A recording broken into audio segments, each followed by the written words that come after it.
Assalamualaikum warahmatullahi wabarakatuh. Baik, nama saya Bella Resia Amelia R dengan NIM A1Q1222007. Jadi di sini saya akan mempresentasikan tugas dari mata kuliah kegiatan pendukung dalam bimbingan dan konseling yang bertemakan urgensi aplikasi instrumen dalam pelayanan bimbingan dan konseling. Nah, yang pertama ada pengertian aplikasi instrumen. Nah, aplikasi instrumen ini merupakan cara yang efektif untuk memahami tentang diri pribadi klien dan masalah yang sedang dihadapi si klien ini. Nah, aplikasi instrumen merupakan salah satu kegiatan yang mendukung pelaksanaan bimbingan dan konseling di sekolah. Nah, dengan kegiatan pendukung, konselor dapat menjalankan tugas-tugas pelayanannya. Nah, aplikasi instrumen ini akan membantu guru BK memahami klien baik secara pribadinya, sosial, belajar, karir, dan kehidupan berkeluarga, serta kehidupan beragamanya. Nah, menurut Prayitno 2004, instrumen merupakan salah satu rencana yang perlu dikembangkan. Nah, agar pelayanan bimbingan dan konseling di sekolah ini terlaksana secara lebih cermat dan berdasarkan data yang empirik.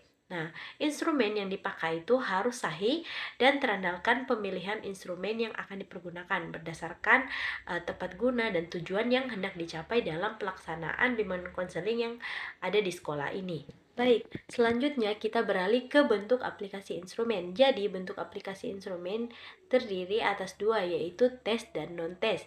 Yang pertama ada tes. Nah, menurut Cronbach dalam Prayitno 2014, tes merupakan prosedur untuk mengungkapkan tingkah laku individu dan menggambarkan berbentuk skala angka atau klarifikasi tertentu. Nah, tes merupakan serangkaian pertanyaan tertulis atau lisan dan harus dikerjakan oleh testi. Nah, tes ini bertujuan untuk mengukur suatu aspek perilaku testi. Nah, macam-macam tes seperti tes hasil belajar, tes intelijensi, tes bakat, tes minat, tes kepribadian, dan tes diagnosis. Yang kedua ada non-tes. Nah, non-tes ini meliputi berbagai prosedur seperti pengamatan dan wawancara, catatan, anekdot, angket, sosiometri, dan inventory yang dibakukan agar memperoleh hasil yang akurat. Nah, hendaknya menggunakan pedoman pengamatan atau wawancara. Selanjutnya ada penggunaan aplikasi instrumentasi dalam pelayanan bimbingan dan konseling di sekolah yang terdiri dari 4 tahapan. Yang pertama ada penyiapan instrumen, kedua pengadministrasian instrumen, pengelolaan dan pemaknaan jawaban responden, dan yang terakhir penyampaian hasil instrumen. Baik, kita mulai dari yang pertama, yaitu penyiapan instrumen.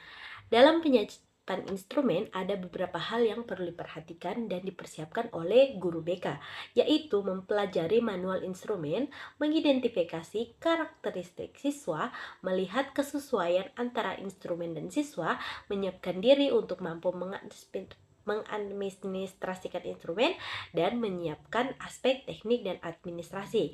Yang kedua ada pengadministrasian instrumen.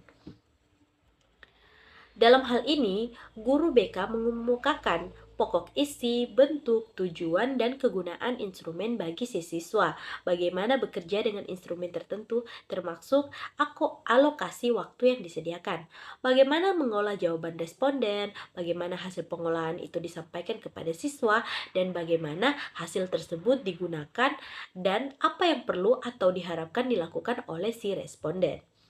Nah, yang ketiga ada pengelolaan pemaknaan jawaban responden.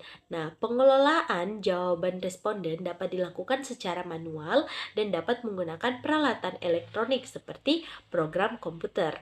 Data atau jawaban responden yang sudah diolah baik secara manual maupun komputer selanjutnya dianalisis atau dimaknai dengan menggunakan kriteria tertentu yang telah ditetapkan.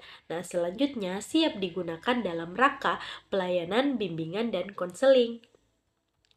Yang terakhir ada penyampaian hasil instrumen. Nah, hasil instrumen harus disampaikan secara cermat dan hati-hati. Asas kerahasiaan harus benar-benar diterapkan.